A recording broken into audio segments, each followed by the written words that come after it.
Buenas tardes, Perla, Raúl, un saludo para ustedes y para la audiencia. Doctor, queríamos conversar con usted primeramente, contextualizarnos de cuál de los procesos es que se ha realizado esta mañana o ha iniciado la audiencia preliminar del señor Rafael Filisola. Bueno, este es el proceso conocido como caso comisaría, ¿verdad? Por el cual el Ministerio Público acusa al exministro del Interior, Rafael Filisola, en el marco de una licitación por la cual se ordenó la modificación y el reacondicionamiento de 22 comisarías del área urbana, cada función del área metropolitana, ¿verdad? Y el proceso o sea, los hechos fueron del año 2010 y 2011 y bueno, se imputó con la tesis de que la construcción de estas comisarías o el reacondicionamiento de las comisarías era supuestamente innecesario y porque se obligó al noviembre del 2010 sin que se haya realizado ninguna obra todavía, ¿verdad? Y bueno, lo que nosotros explicamos hoy en la audiencia, antes de entrar a discutir cuestiones procesales, es que la Comisión de Prevención de Tortura de las Naciones Unidas le conminó al Paraguay en el año, creo que 2009 ya, a que en las comisarías y en todos los centros reclusorios existan, en primer lugar, baños sexados, ¿verdad? Que hasta ese momento no existían. Y en segundo lugar, que las celdas tengan especificaciones técnicas para evitar suicidios, ¿verdad? Que en realidad las comisarías de nuestro país no tenían, ¿verdad? Por eso es que conocimos muchos casos de suicidio en las comisarías. Entonces, por ese motivo es que era necesaria la reforma de la comisaría y se había aprobado esta modificación en el presupuesto 2010.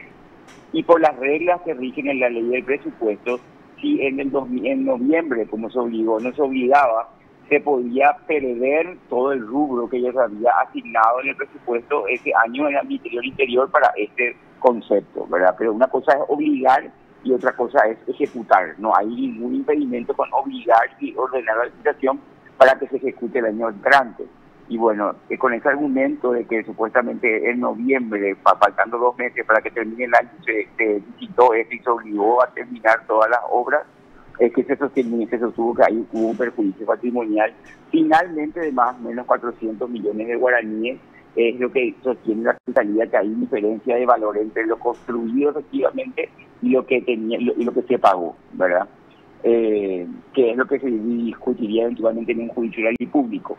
Pero la acusación de la Fiscalía no termina allí. La acusación también habla de que Rafael Filisola omitió ejecutar la póliza de fiel cumplimiento de este mismo contrato por un monto de 500 millones y 520 y algo millones de guaraníes, ¿verdad? Por estos dos hechos es que estamos defendiendo la acusación de esta causa.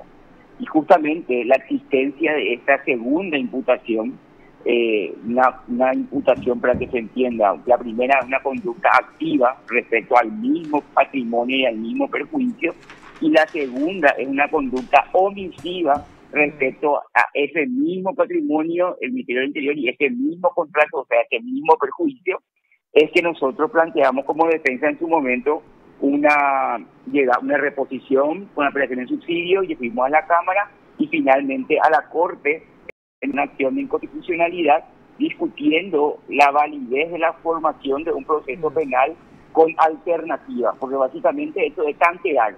Si no me sale por acción, bueno, voy a ir por omisión, ¿verdad? Y eso es una desviación del correcto proceder por parte del Ministerio Público, porque una persona no puede cometer respecto al mismo objeto y sujeto una conducta activa y omisiva a la vez. Sí, Uno se determinó a causar un perjuicio y en consecuencia ya no le podés reclamar porque es lo que no evitó ese perjuicio que la persona se decidió causar. Es lógica para mí, ¿verdad? Doctor, En consecuencia... Perdón, ¿y esa acción qué pasó? ¿Se rechazó esa al final? Bueno, esa acción se terminó rechazando no porque no teníamos razón, sino porque se dijo que el momento procesal era cuando se termine la investigación a ver si es que había una acusación igualmente acción y omisión, y eso habría que discutir en la audiencia preliminar, que este momento en el que nos encontramos es en el que se tiene que sanear. Pero hay que recordar que la Corte demoró en resolver esta acción todo el tiempo que demoró, porque la Fiscalía recusó así en 5 ocasiones a 5 ministros de la Corte, ¿verdad? El fiscal adjunto de la Unidad de Delitos Económicos y Anticorrupción fue el que empezó esta seguidilla de recusaciones. Le recusó primero al ministro Bajat, que les voy a decir la fecha exacta, le recusó, no tengo el cargo acá, le recusó al ministro Bajat, le recusó al ministro Garay, y estas recusaciones fueron rechazadas porque el 7 de agosto del 2015 presentó estas recusaciones Federico Espinosa. Después, Federico Espinosa le recusó también al ministro Sindulfo Blanco el 26 de abril del 2016, y tenemos también que Igor Cáceres le recusó nuevamente ¿cómo se llama?, al ministro Garay. Le voy a decir la fecha. O sea, hay una recusación en la Corte Suprema de Justicia el 19 de agosto del 2016. Es decir, fueron los fiscales los que estuvieron dilatando que se pueda formar este proceso y avanzar con la acción. Una vez que se pudo tener una sala constitucional que dictó el AI 2338 del 26 de julio, por el cual la sala constitucional suspendió los efectos de este proceso penal a pedido mío, ¿verdad?, a pedido de la defensa, para entrar a resolver después el fondo de la cuestión que terminó finalmente después de todos los traslados y demás, rechazando, pero con el argumento de que el vicio que reclamamos nosotros se podía todavía reparar en este momento procesal, el de la audiencia preliminar. ¿Ahí de cuándo? Pero, ¿El 20 de julio de qué año, doctor? Del 2016. 2016. Sí. ¿Y cómo se llama? ¿Y cuándo se rechazó la acción, doctor? Mucho después. Bueno, y ahí hubieron varias cosas, ¿verdad? En el momento del rechazo se integró la sala con camaristas, sino que como venían con este juego de recusaciones, porque lo que la Fiscalía no quería, en ese momento hay que recordar que políticamente hablando estaban los ministros Bajat, Blanco y Garay enjuiciados políticamente. Entonces el argumento de la Fiscalía es que como la senadora Masi estaba en el Senado, ellos más o menos fallarían a favor del exministro Rafael Pinizola. Y estaban buscando armar una corte a la medida, y así fue que recusando en un movimiento entre gallo y medianoche, se integró con camaristas, y ahí se resolvió y se rechazó esto, ¿verdad? Y ahí nosotros planteamos ahí incidentes de nulidad de actuaciones, porque nadie nos notificó la integración, porque se pasaron por alto los trámites normales, y bueno, tuvieron idas y venidas procesales internas que llevaron a que el expediente termine bajando el año pasado al juzgado penal de garantías, y el juzgado convocó audiencia inicialmente para enero, y después a pedido mío, porque había ya un viaje programado con antelación del ex ministro Rafael Pinizola y de mío, ¿verdad?, de las vacaciones, pasar para febrero, para el inicio de febrero, y empezamos el 2 de febrero ya arrancamos la audiencia.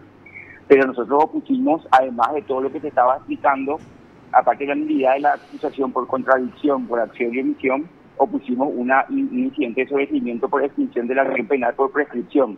Porque el último acto, el hecho punible por el que se acusó es la elección de confianza, el plazo de prescripción es de 5 años, y el último acto interruptivo es la acusación del 2014, y desde esa fecha hasta ahora ya pasó más de 5 años.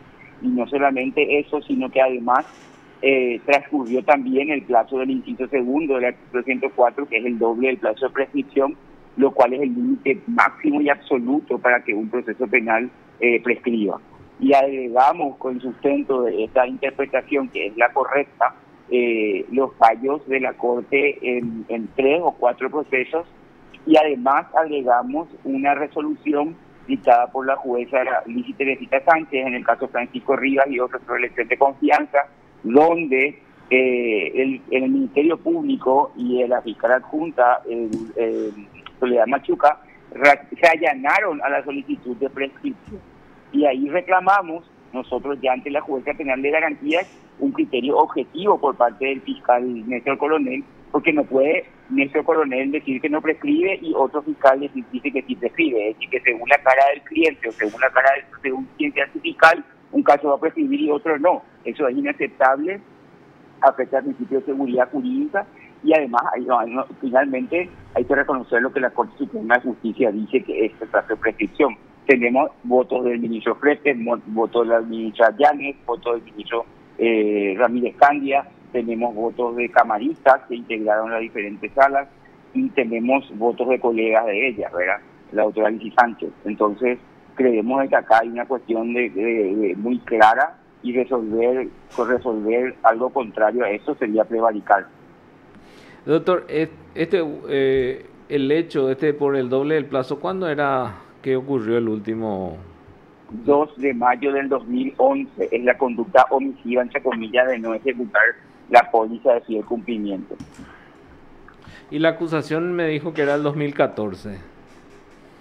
La acusación es del 2014, sí mismo. Ya.